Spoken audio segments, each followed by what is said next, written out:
말씀을 같이 교독하도록 하겠습니다.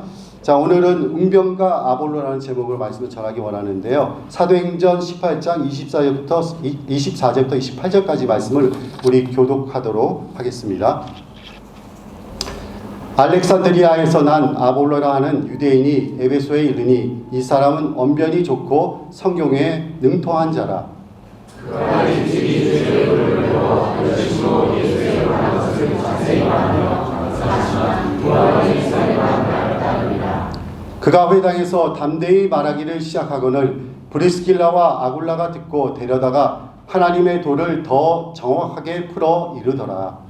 아볼로와 아가야로 건너가고자 하므로 형제들이 그를 격려하며 제자들에게 편지를 써 영접하라 하였느니 그가 하되 그대로 말미암아 믿는 자에게 많은 일을 그리시니. 같이 읽겠습니다. 이는 성경으로서 예수는 그리스도라고 증언하여 공중 앞에서 힘있게 유대인의 말을 이기리라. 아멘.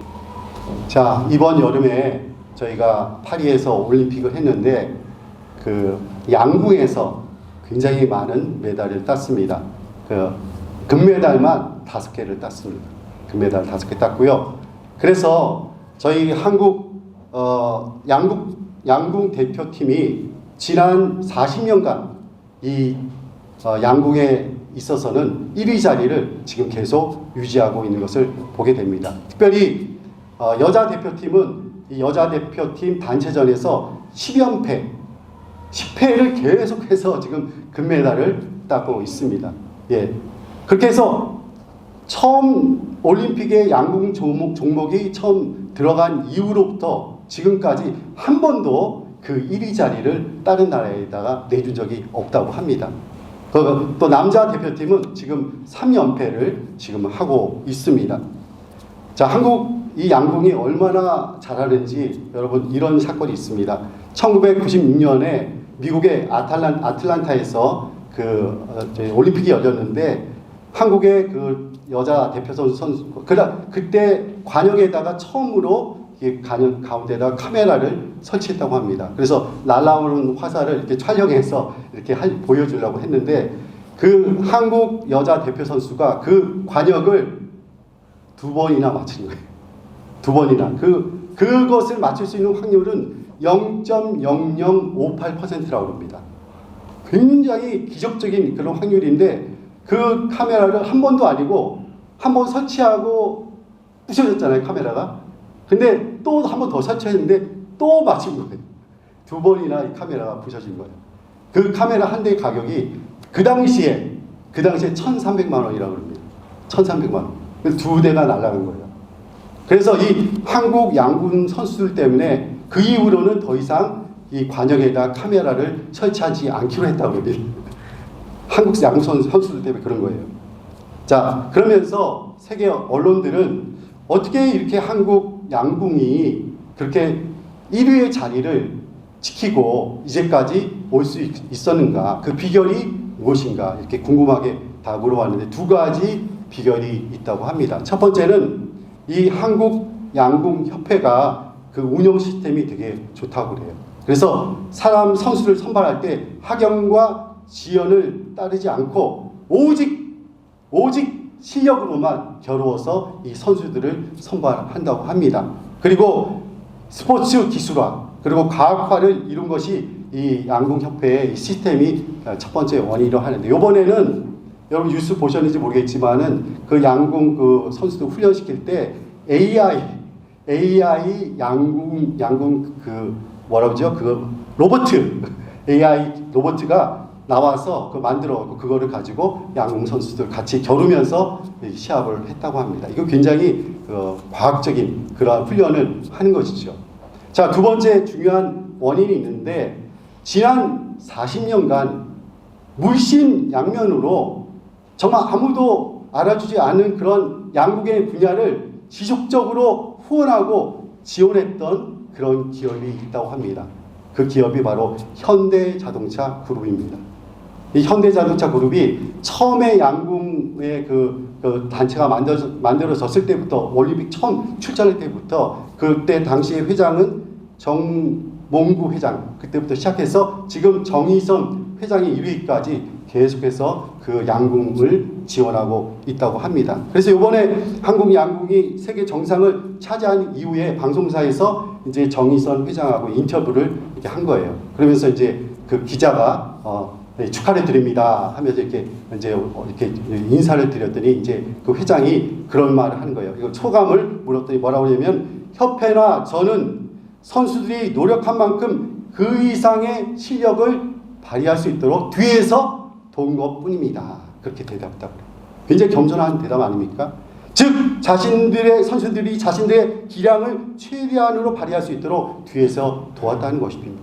이것이 바로 한국 양궁을 세계 최고로 키운 원동력이 아니었을까 저는 그렇게 생각합니다.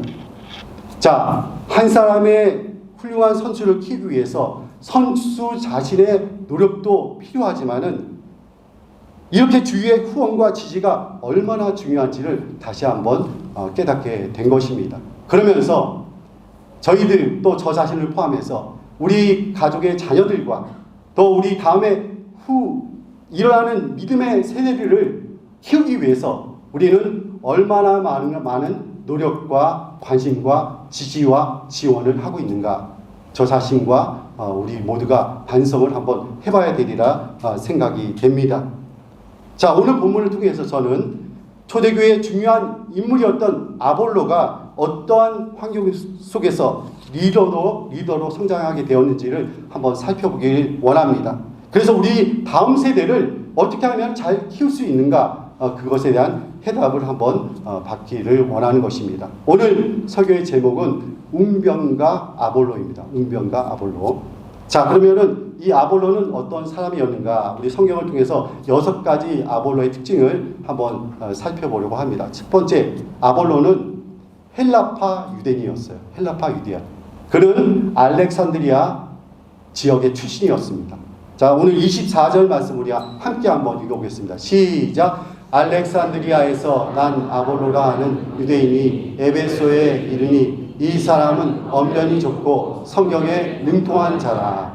자, 이분은 알렉산드리아라는 지역의 출신인데 이 알렉산드리아라는 지방은 지금 북아프리카에 위치해 있습니다. 그리고 지금 이집트 위에 바로 있는 것이 이 알렉산드리아인데 그 당시에 이 헬라 문명이 왕성하게 퍼졌던 그 시대에 이 알렉산드리아는 헬라 문명의 중심지였다고 합니다.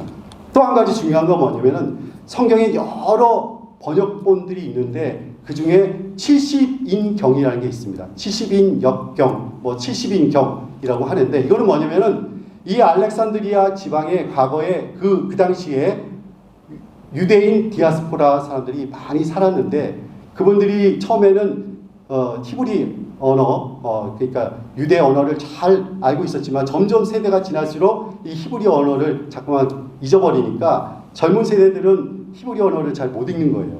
그래서 이 구약 성경, 히브리 성경을 헬라어로 번역한 성경이 바로 70인역입니다.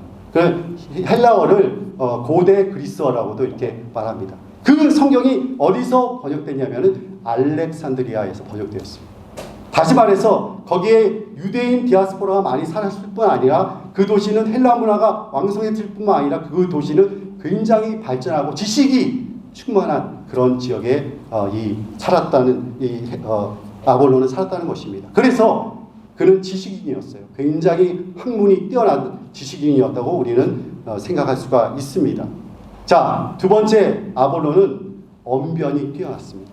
오늘 읽은 말씀 여기 보니까 이 사람은 언변이 좋고 성경에 능통한 자라 이렇게 되어 있지 않습니까? 언변이 뛰어났습니다. 그래서 유대인들과 논쟁할 때 그 성경을 가지고 유대인들의 공격을 이겨냈던 것입니다. 이 아볼로라는 그 말의 뜻이 뭐냐면은 웅변가라는 뜻이에요.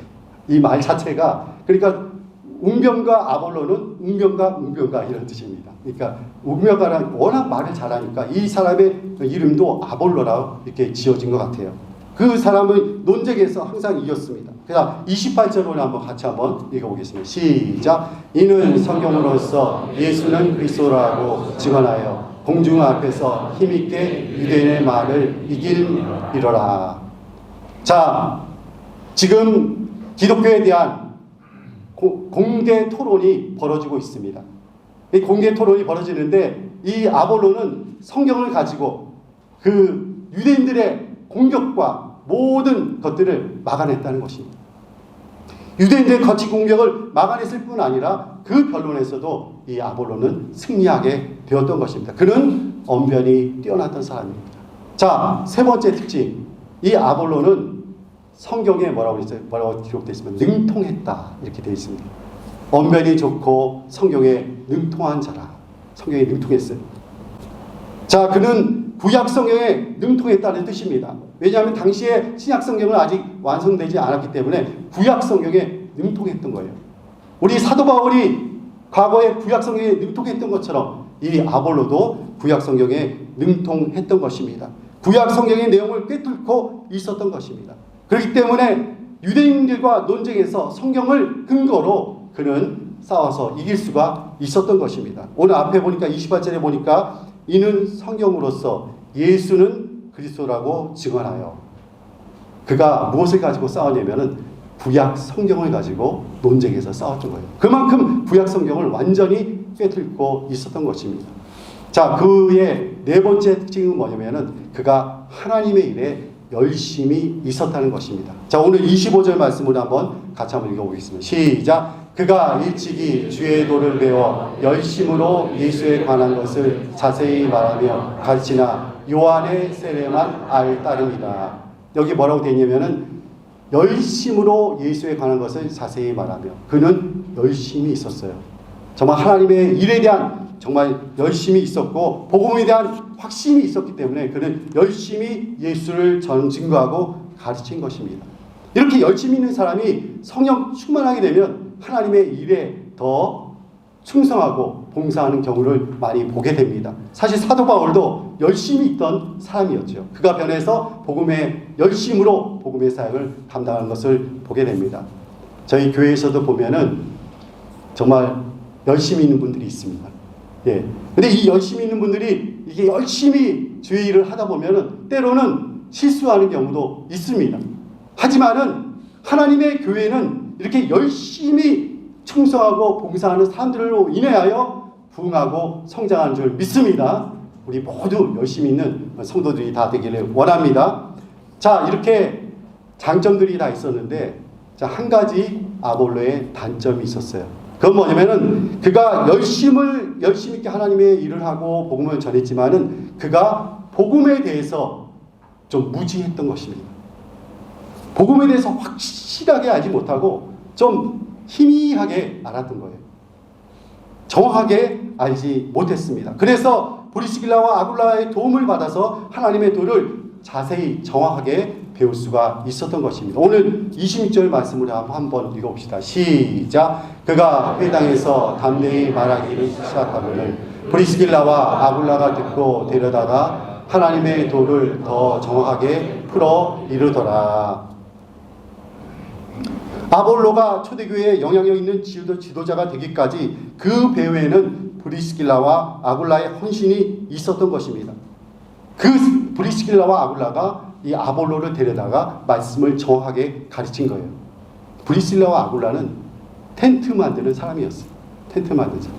자, 여기 브리스길라와 아굴라에 대해서 잠시 제가 좀 소개하고 넘어가려고 합니다. 사도행전 18장 초반에 보면은 브리스길라와 아굴라는 로마로부터 바울에게로 와서 바울과 함께 살면서 바울의 사역을 도운 평신도 사역자라고 생각이 됩니다. 그들은 바울과 같이 텐트를 만드는 생업을 같이 하면서 바울의 선교 사역을 도운 것입니다.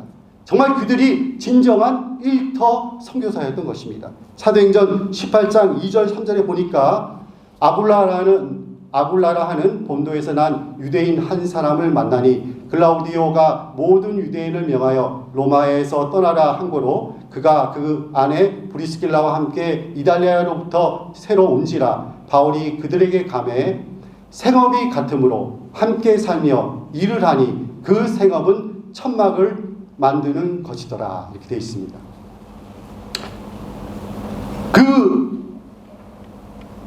브리스길라와 아굴라는 자비량하며 일하는 일터 선교사였던 것입니다. 뿐만 아니라 그는 성경에 능통했던 것 같습니다. 왜냐하면 오늘 본문에 나오듯이 아볼로에게 복음의 자세한 것을 풀어 가르쳐준 사람인 것입니다. 아볼로를 영적 지도자로 키워낸 것은 바로 브리스길라와 아굴라였던 것입니다. 그는 비록 텐트 만드는 직업을 가지고 있었지만은 아볼로의 영적 스승이자 아비가 되었던 것입니다. 자, 오늘날에도 하나님의 교회는 이러한 하나님의 나라의 일에 헌신하는 일터 선교사들로 인해서 부흥하고 성장하게 되는 줄 믿으시기 바랍니다. 자, 이번 주 토요일 날 이제 특강이 있다고 제가 세미나가 있다고 말씀드렸는데 거기 강의 중에 한 내용이 뭐냐면은 일터가 바로 선교지라는 그런 제목으로 강의합니다. 예, 그 내용은 그것을 강의하는 그분은 지금 일터 현장에서 LA에서 부동산업을 하면서도 교회를 같이 목회하는 그런 이중직 일을 하는 그런 목사님이세요. 또 선교사님이시고 그분이 와서 이제 강의를 하는데 여러분 꼭 토요일 날 시간 내서 또 와서 강의를 좀 들으시면 좋겠습니다. 어쨌든 간에 브리스길라와 아굴라는 일터 선교사였던 것입니다. 자, 마지막 이 아볼로의 6번째 특징이 뭐냐? 그는 초대교회에 영향력이 있는 지도자였던 것입니다. 그는 고린도 교회를 섬겼는데 그 교회의 지도자가 되었고 교회에 큰 영향력을 주었습니다. 그것을 어떻게 증거할 수 있느냐? 한번 여기 보면은 고린도전서를 보면 고린도 교회에 큰 분란이 일어나지 않았습니까? 그래서 4개의 분파로 이렇게 나눠진 것을 보게 됩니다. 4개의 분파 어떻게 되죠? 그리스도파, 그 다음에 바울파, 아볼로파, 게바파 이렇게 4개 분파로 이렇게 분열되는 것을 보게 됩니다. 고린도전서 1장 12절에 보니까 내가 이것을 말하거니와 너희가 각각 이르되 나는 바울에게 나는 아볼로에게 나는 게바에게 나는 그리스도에게 속한 자라 한다는 것이니 이 4개 분파로 분리되는데 거기에 한 부류가 바로 누굽니까? 아볼로입니다. 아볼로. 자, 그만큼 아볼로는 4개 분파의 하나를 차지할 만큼 교회에 영향력이 있었던 것입니다. 고린도전서 3장 4절에 보니까 어떤 이는 말하되 나는 바울에게로다 하고 다른 이는 나는 아볼로에게라 하니 너희가 육의 사람이 아니리요 이렇게 말하고 있습니다. 아볼로는 예수님과 바울과 견줄 만큼 그만큼 초대교회에서 영향력이 컸던 것입니다. 하지만 사도 바울은 아볼로의 영향력도 인정하면서 주님 안에서 섬기는 모든 자는 분열되면 안 되고 하나님의 뜻 안에서 하나 되어야 된다고 이렇게 사도 바울은 설교하고 있는 것을 우리는 보게 됩니다. 우리 고린도전서 3장 6절 7절을 우리 같이 한번 읽어보겠습니다. 시작. 나는 심었고 아볼로는 물을 주었을 때 오직 하나님께서 자라나게 하셨나니 그런즉 심는 이나 물 주는 이는 아무것도 아니로되 오직 자라나게 하시는 이는 하나님뿐이니라 이렇게 되어 있습니다. 나는 심었고 아볼로는 물을 주었을 때 오직 자라나게 하시는 분은 하나님뿐이시니라. 심는 이나 물 주는 이는 아무것도 아니로되 오직 자라게 하시는 이는 하나님뿐이십니다. 예, 이 말씀을 사도 바울은 전한 것입니다. 사도 바울은 아볼로의 역할도 있고 자신의 역할도 있는 것을 인정한 것입니다. 지금 자기 자신은 복음의 씨를 심었고 아볼로는 물을 주었다고 지금 표현하고 있습니다. 자신의 역할과 아볼로의 역할이 모두 중요하다는 것을 지금 의미하고 있는 것입니다. 그러나 더 중요한 것은 무엇입니까? 바로 그 씨를 자라게 하는 분은 오직 하나님이시라는 것입니다. 궁극적으로 씨를 자라게 하는 일은 하나님이 하신다고 고백하고 있는 것입니다. 하나님께서 모든 것을 주관하고 계십니다. 하나님의 절대 주권을 인정하는 고백입니다. 우리는 정말 심는 것이나 물 주는 것은 아무것도 아니라는 것을 우리는 깨달아야 합니다. 오직 하나님께서 자라게 하시는 것입니다. 때문에 우리가 하나님 앞에서 우쭐댈 필요가 없는 것입니다. 하나님 앞에서 늘 겸손하게 나가는 여러분과 저가 되길 원합니다. 자, 정리하면은 아볼로는 구약의 성경에 능통한 실력자였을 뿐만 아니라 복음의 열정이 넘치는 지도자였습니다. 그리고 평신도에게 배우는 겸손한 지도자였을 뿐만 아니라 바울과 견줄 만한 그런 리더십이 있는 영향력이 있는 지도자였던 것입니다. 자, 그런 훌륭한 지도자를 만드는 배후에는 누가 있었느냐? 바로 브리스길라와 아굴라가 있었다는 사실입니다. 브리스길라와 아굴라 같은 헌신된 일터 선교사들이 있었던 것입니다. 오늘 이 본문을 통해서 저는 영적 성장을 위해서 필요한 두 가지를 여러분과 같이 나누기를 원합니다. 첫 번째는 우리의 영적 성장을 위해서 무엇이 필요한가? 브리스길라와 아굴라와 같은 그런 영적 아비가 우리에게 필요하다. 저는 말씀드리고 싶습니다. 우리에게 영적 아비가 필요한 거예요. 우리 또한 다음 세대의 성장과 그들을 키워주기 위해서 우리 자신이 또 영적 아비가 되어야 된다. 이렇게 말씀드리고 싶습니다. 둘째, 영적 성장을 위해서 겸손함이 필요합니다. 그건 뭐냐면 배우려는 자세가 있어야 된다는 것입니다. 자, 한 가지씩 우리 한번 살펴봅시다. 영적 성장을 위해서 브리스길라와 아굴라와 같은 영적 아비가 우리에게 필요합니다. 제가 초대에 이야기했지만은 한 명의 인재를 길러내기 위해서 주위에 많은 사람들의 헌신과 도움이 필요합니다. 물론 스스로의 노력도 있어야 하겠지만은 아버지의 마음으로 용기를 북돋아주고 이끌어주는 영적 아비가 필요한 것입니다. 한국 양궁의 배후에는 아버지와 같이 아낌없이 밀어주는 현대자동차 회장이 있었던 것입니다. 아볼로와 같은 영적 거장이 생긴 배후에는 브리스길라와 아굴라와 같은 영적 아비가 있었던 것입니다. 그들은 비록 텐트를 만드는 그런 직업을 가지고 있었지만 영적으로는 아볼로를 가르칠 수 있는 정말 진짜 실력자였던 것입니다. 우리에게도 영적 성장을 위해 영적 아비가 필요한 것입니다. 사랑하는 성도 여러분, 여러분에게는 영적 아비가 있으십니까? 영적인 멘토가 있으십니까? 자, 엘리사에게 있어서 영적 아비는 누구였습니까? 엘리야였습니다.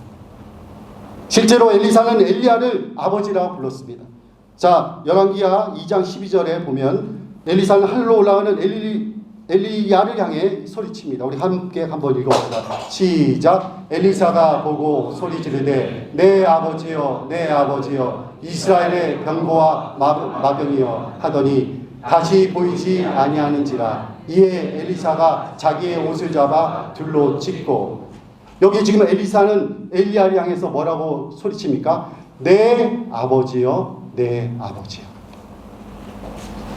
정말 엘리사는 엘리야를 영적인 아버지로 지금 부르고 있는 것입니다.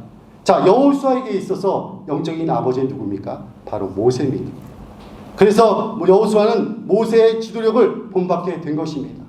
자, 다윗과 요나단 이 관계는 부자지간에 또 이렇게 그런 관계는 아니지만은 서로 영향력을 주고받는 동료 멘토링 관계였습니다. 그래서 요나단의 우정과 신뢰가 다윗의 리더십을 세우는데 도움을 줄 것입니다. 자, 신약에 와서 자, 디모데의 영적 아버지는 누구였습니까? 바로 사도 바울이었습니다. 어린 디모데를 초대교회 탁월한 지도자로 세운 것은 바로 바울의 아빠 리더십에 영향이 있었던 것입니다. 자, 그리고 마가에게 있어서 영적 아버지는 누구였습니까? 바나바였습니다. 바나바가 바로 영적 아버지였던 것입니다. 부족한 바나바, 정말 너무나 부족한 바나바. 죄송합니다. 부족한 마가를 그 부족한 마가를 포용하고 품어서 영적 거장으로 키운 것은 바로 바나바의 포용 리더십이었던 것입니다. 포용 리더십. 우리에게도 이러한 바나바와 같은 포용 리더십이 필요합니다. 받아주고 포용해주는 리더십이 필요한 것입니다. 여러분의 영적 아비는 누구입니까? 우리 모두 다음 세대를 품어주는 그런 품는 포용 리더십을 가진 영적 아비가 되기를 주님의 이름으로 축원합니다. 저를 따라서 하시기 바랍니다. 영적 아비가 되자. 영적 아비가 되자. 자, 두 번째 영적 성장을 위해서 겸손함이 필요합니다. 배우려는 자세가 필요하다는 것입니다. 자, 저를 따라서 한번 해주시기 바랍니다. 배워야 산다. 배워야 산다. 정말 이걸 꼭 잊지 마시기 바랍니다. 배워야 삽니다. 아볼로는 초대 고린도 교회의 지도자로 있으면서 많은 사람의 추앙을 받았습니다. 그래서 자신을 따르는 사람들을 데리고 분파를 만들 수도 있었습니다. 하지만 아볼로는 그러한 대중의 움직임에 휩쓸리지 않았던 것입니다. 왜냐? 아볼로는 겸손한 사람이었기 때문에 그렇습니다. 또한 아볼로는 모든 면에서 사실은 사도 바울보다 뛰어난 면이 있었습니다. 바울은 언변이 뛰어나지 못했지만 아볼로는 언변이 뛰어났던 것입니다. 사도 바울은 고린도서 11장 6절에서 이렇게 고백하고 있습니다. 같이 한번 읽어보겠습니다. 시작. 내가 비록 말에는 부족하나 지식에는 그렇지 아니하니 이것을 우리가 모든 사람 가운데서 모든 일로 너희에게 나타내었노라. 여기 사도 바울은 고백합니다. 내가 말에는 부족하다. 예전에 그 개역 성경에 보니까 어떻게 되냐면 내가 비록 말에는 졸하나 아주 부족하다는 거예요. 말에는 정말 부족하다. 사도 바울이 말은 잘 못했던 것 같습니다. 하지만 앞에서 살펴보았듯이 아볼로는 언변이 뛰어났습니다. 얼마나 사도 바울과 비교가 많이 그 교회에서 되었을까요? 그리고 외모적인 면에서도 사도 바울은 볼품이 없었던 것 같습니다. 이 성경에는 안 나오지만 외경이라는 그 외경에 보면은 사도 바울은 대머리고 키가 작았다고 이렇게 기록하고 있습니다. 자, 외모적인 면에서도 비교가 되었을 거라고 생각이 됩니다. 그래서 고린도 교회 안에서는 바울보다도 아볼로가 더 인기가 있었을 것이라고 우리는 추측해 볼 수가 있는 것입니다. 하지만 아볼로는 바울의 영적 권위에 순종했습니다. 그리고 그 지도를 따랐습니다. 아볼로는 정말 겸손하고 배우려는 자세가 있던 사람이었던 것입니다. 또한 이 아볼로는 브리스길라와 아굴라에게 지도를 받았다고 제가 설명했죠. 자신보다 학문이 떨어지고 지식 수준도 떨어져 보이는 브리스길라와 아굴라에게 가르침을 받았던 것입니다. 누구든지 자신보다 뛰어난 사람에게는 배울 수가 있습니다. 그러나 자신보다 부족하다고 생각하는 사람들에게 여러분 배울 수가 있겠습니까? 아볼로는 부족해 보이는 사람에게도 배웠던 것입니다. 그것이 바로 아볼로의 겸손이고 그거 아볼로의 장점입니다. 아볼로에게 그러한 겸손함이 있었기에 초대교회 하나님은 아볼로를 사용하신 것입니다. 어떤 성경학자는 히브리서를 쓴 사람이 바로 아볼로가 아닐까 이렇게 주장하는 사람이 있습니다. 왜냐하면 아볼로는 구약 성경에 능통했을 뿐만 아니라 학문 수준이 뛰어나서 수려한 문장을 구사할 수 있었기 때문에 그렇습니다. 이렇게 뛰어나고 훌륭한 아볼로였지만은 바울에게 순종하고 교회 지도에 순종하였던 것입니다. 여러분과 저가 영적으로 성장하려면은 겸손히 배우려는 자세를 가져야 합니다. 성경 말씀을 배우는데 열심을 내야 하는 것입니다. 여러분 정말 겸손한 사람, 진짜로 많이 배운 사람은 겸손한 거예요. 우리 속담에 뭐가 있죠? 벼는 익을수록 고개를 숙인다. 배워야 삽니다. 성경 공부도 다 배우시고 주일 성경 공부도 좀 열심히 와서 좀 배우세요. 수요 성경 공부도 있습니다. 예, 결론을 맺겠습니다. 오늘 운변과 아볼로를 통해 하나님이 쓰시는 사람의 영적 성장의 원리를 우리는 두 가지로 살펴보았습니다. 첫째, 영적 성장을 위해서 브리스길라와 아굴라 같은 영적 아비가 우리에게 필요합니다. 우리에게 영적 성장을 돕고 이끌 수 있는 영적 아비가 필요한 것입니다. 더 나아가서 우리 다음 세대에게 우리 자신이 영적 아비가 되는 은혜가 있기를 주님의 이름으로 축원합니다. 예, 두 번째는 영적 성장을 위해서 겸손함이 필요합니다. 아볼로는 모든 면에서 사도 바울보다 뛰어났지만은 바울의 인도와 가르침을 따랐던 것입니다. 그리고 대중의 인기에 영합하지 않았습니다. 그에게 겸손함이 있었던 것입니다. 그리고 자신보다 부족해 보이는 사람에게도 배움을 얻었습니다. 가르침을 받았던 것입니다. 텐트 만드는 사람이었던 브리스길라와 아굴라에게 배웠던 것입니다. 하나님께서는 겸손한 사람을 사용하십니다. 그리고 겸손한 자에게 은혜를 베푸십니다. 아볼로가 겸손함으로 사였기 때문에 그 사에게 많은 열매가 맺혔습니다. 오늘도 우리가 영적 성장하기 위해서 겸손함으로 배워야 하겠습니다. 늘 배우려는 자세를 가지고 누구에게나 배우는 것이 있다고 생각하는 여러분과 저가 되기를 간절히 원합니다. 그래서 영적 성장을 이루는 우리 한우의 성교회 성도님 되시기를 주님의 이름으로 축원합니다.